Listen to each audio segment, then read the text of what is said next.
Okay, so all we need to know on the gas valve here is about this knob. And so we see this little teardrop that's right here. That is our positioning. That tells us what position this knob is in. So it's in the on position, which is where it needs to be in order for the burner to turn on. But to relight the pilot, what we'll need to do is spin this until it stops. I'm still pushing, but it won't turn anymore, which is good because it's lined up perfectly with pilot. So now what we need to do, and I'll get a lower vantage point so you can see better, is we need to push this knob all the way down. And when you do that, that manually opens the gas gate just to the little pilot light that's right there.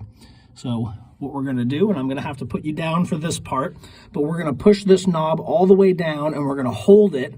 And while we're holding it, we're gonna take our little igniter and we're gonna zap that and we're gonna hold it right next to the pilot light so that it lights, okay? Let's see if I can do this in such a way that you can follow along. Okay, you're just gonna have to trust me. Okay, so I did go ahead and remove the log that was in the front just to make this part a little easier. But so again, I just pushed and I'm still holding this knob down. So you just push and hold this down while it's in the pilot position. And then you take your igniter and you hold it up to where the flame is coming out of and activate the igniter, and then the pilot lights. But as you can see, I'm still holding this knob all the way down. And we need to do this because, as I said in the other video, we are manually keeping the gas gate to the pilot open while we manually hold this down. And the reason why we need to keep holding it after the pilot has been lit is that big rod that's in there that the flame is hitting, that's attached to the pilot assembly. So that's a sensor that takes the heat from the pilot flame and turns it into a current of electricity and sends it into the valve.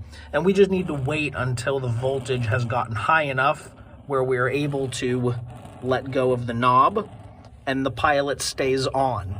So if you do this process, moving from our little teardrop where on was lined up with, moving it over so that now pilot is lined up with our little teardrop, and you push this all the way in and you light the pilot, and then you let go of the knob too soon, the pilot will shut off. Now, on average, you need to push and hold this in and then light the pilot and then keep this knob held all the way in for about 30 to 40 seconds. Then you can let go and the flame should stay on. If the flame shuts off, repeat the process, keep it in pilot, push it down, hold it, light the pilot, keep holding it, and then just hold it for an additional 10 seconds or 20 seconds that you did the first time.